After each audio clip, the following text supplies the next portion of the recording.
My viewers, नमस्ते। कावी corner में आपका स्वागत है। आज की रेसिपी पनीर पराठा की है और ये बहुत ही सिंपल, बहुत ही इजी रेसिपी है। चटपट बन जाएगी और खाने में उतना ही स्वादिष्ट लगती है। तो देख रहे हैं चारों साइड से हमारे जो पनीर है वो कितना एक समान फैली हुई है, कहीं कम कहीं ज़्यादा नहीं है, बिल्कुल एक समान फैली हुई है और ये उतना ही सॉफ्ट है। देख रहे हैं आसानी से मुड़ भी जा रहा है। हाथों के बीच में रखिएगा तो एक मुट्ठी में ये आ भी जाएगा। इसका मतलब आपका जो पराठा बहुत ही सॉफ्ट है। तो चलिए हम इसकी रेसिपी आपको बताते हैं। तो सबसे पहले हम कढ़ाई में सरसों तेल डालते हैं। आप सरसों तेल की जगह कोई भी कुकिंग ऑयल यूज कर सकते हैं। अब इन सब गर्म हो जाएगा सरसों तेल, तब इसमें हम 1 चम्मच जीरा डालते हैं। जीरा को अच्छे से चटकने दीजिए। जब जीरा आपका अच्छे से चटक जाए तब इसमें हम अदरक और मिर्च डालते हैं और अदरक और मिर्च डाल के 1 मिनट तक भूनते हैं। इसमें अदरक का टेस्ट बहुत ही अच्छा आता है, इसलिए अदरक डालने में कंजूसी बिल्कुल भी ना करें। हमने यहाँ लहसुन का यूज़ नहीं किया। अगर आप लोगों को मन हो तो आराम से लहसुन डाल सकते हैं।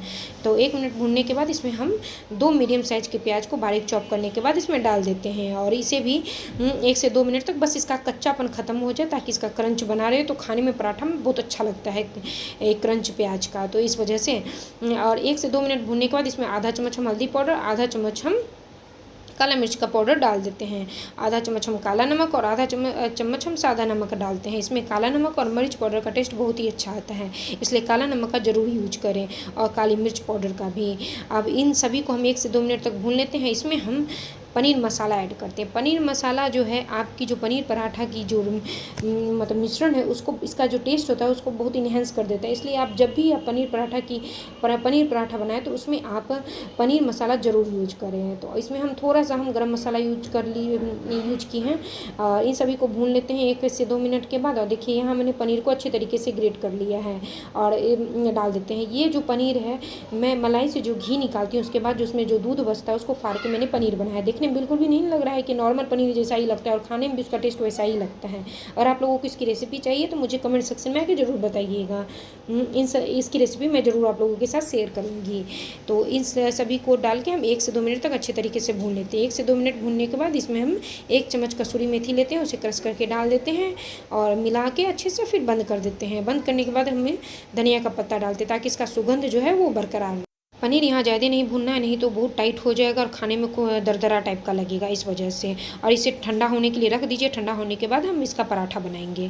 इधर हम तब तक आटा गूँथ के रेडी कर लेते हैं। तो आटा में हम आधा चम्मच अजवाइन और आधा चम्मच हम नमक डालते हैं। अजवाइन को क्रश करके डाल लेंगे और इन सभी को मिक्स करने के बाद हम थोड़ा थोड़ा सा पानी डाल के इसे आटा सॉफ्ट नरम आटा गूँथ के हम रेडी करेंगे।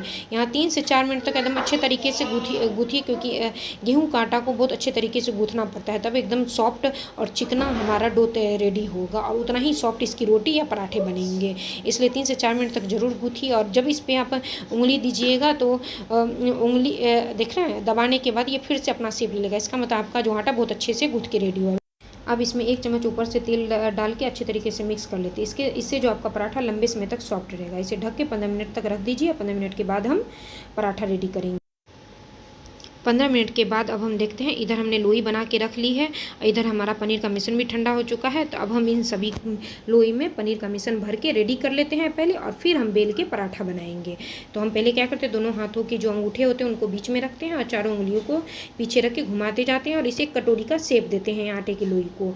और फिर इसमें हम पनीर का जो मिश्रण है वो भरते हैं और धीरे धीरे से दबा के और चारों साइड से इसे गोल गोल घुमाते हुए हम इसे पैक करेंगे। इसे अच्छे ढंग से पैक कीजिएगा, खुलना नहीं चाहिए, नहीं तो फिर बेलने में आपको बहुत ज़्यादा दिक्कत आएगी। तो देखिए हमने इधर एक लोई मेरी बन के रेडी हो चुकी है और फिर हम दूसरे लोई लेके फिर उसी तरह से भर के हम इसे भी भर के रेडी कर लेते हैं। आप ना मिश्रण को ना ज़रूरत से ज़्यादा भरिए, ना ही कम भरिए, नहीं तो कम भरने से क्या होगा कि आपका जो लोई है वो ढीला रह जाएगा और ज़्यादा भरिएगा तो फिर वो फट जाएगी। साइड से जो फटती है वो फट जाएगी, फिर बहुत दिक्कत आएगी आपको बेलने में भी और सेकने में भी, और उसका पनीर भी निकल जाएगा। इस वजह से इस बात का आप ध्यान रखिए। अगर नहीं तो आपको हम आगे दिखाते हैं क्या क्या प्रॉब्लम आती है। मैंने वो दोनों को, आप कम भरने से क्या दिक्कत आती है और ज़्यादा भरने से क्या दिक्कत आती है वो भी देखिए। मैंने इसमें कम भरा है तो ये एकदम ढीली है, और इसमें देखिए हम ज़रूरत से ज़्यादा इसमें भर देंगे तो इसमें ज़रूरत से ज़्यादा भरने का ज़रूरत से ज़्यादा आप भरिएगा तो उससे क्या दिक्कत आती है। पहला तो क्या होगा कि आपको जो पीछे में वो एकदम दरदरा टाइप का, खुरदुरा टाइप का हो जाएगा। जैसे ही खुरदुरा होगा तो समझ जाइए कि आपने बहुत ज़्यादा भर दिया। देख रहे हैं, एक में एकदम सॉफ्ट है, दूसरा में एकदम खुरदुरा है। तो इसी से पता चल जाता है कि आपने ज़रूरत से ज़्यादा आपने मिश्रण भरा है।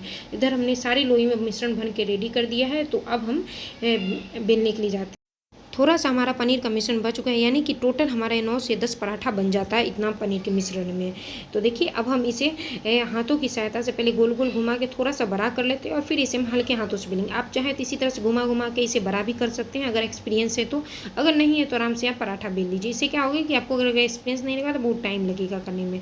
तो आप आराम से हल्के हाथों से बेलिएगा, फटेगा बिल्कुल भी। थोड़ा बहुत अगर होगा तो वो क्या होता है कि आप पराठा को पतला बेलिएगा ना तो उसके वजह से भी होता है, इसलिए पराठा को ज़रूरत से ज़्यादा पतला भी मत बेलिएगा। लेकिन मेरे घर में सारे पतले पराठे खाते हैं तो इस वजह से हमें बेलना ही पड़ता है पराठा पतला। तो देखिए हमारा यहाँ पराठा बेल के रेडी हो चुका है। तब हम इसे एक पैन में गर्म कर लेते हैं, फिर इसे हम सेक लेते हैं। इस टाइम जो फ्लेम है वो आप हाई पे रखिए। हाई पे रखने से भी आपके पराठे बहुत सॉफ्ट बनेंगे, अगर आप लो रखिएगा तो वो टाइट हो जाएंगे फिर। तो यहाँ मैंने सरसों तेल का यूज किया है, आप चाहें तो इस टाइम घी बटर या कोई भी कुकिंग ऑयल यूज करिए। लेकिन ध्यान रखिए अगर आपको गर्मा गर्म खाना है तो आप घी बटर यूज करिए, और नहीं तो आपको लंच में लेके जाना है या फिर ट्रैवल पे ले जाके जाना है तो कोई भी कुकिंग ऑयल या सरसों तेल आप यूज करिए। नहीं तो क्या होता है घी और बटर यूज करने पे ठंडा होने पे वो टाइट जम जाते हैं और टाइट हो जाते हैं और फिर वो खाने में अच्छे नहीं लगेंगे। देखिए हम वो लोई बेल रहे हैं जिसमें हमने मिश्रण कम भरा था। ये देखिए आसानी से ये रोटी के जिससे एकदम पतला बेला जाएगा। तो आप यही समझ जाइएगा कि आपने मिश्रण कम भरा है। दूसरा क्या होता है कि ये चारों साइड से आपको भरी दिखेगी और बीच में एकदम प्लेन दिखेगी, इसका मतलब क्या बीच में एकदम खाली है। और देखिए जिसमें हमने ज़रूरत से ज़्यादा भरा था लोई में वो देखिए वो कैसे फट रहा है और इसको बेलने में भी दिक्कत आएगी। तो इस बात का ध्यान रखें, हमें ना कम भरना है ना ज़्यादा भरना है।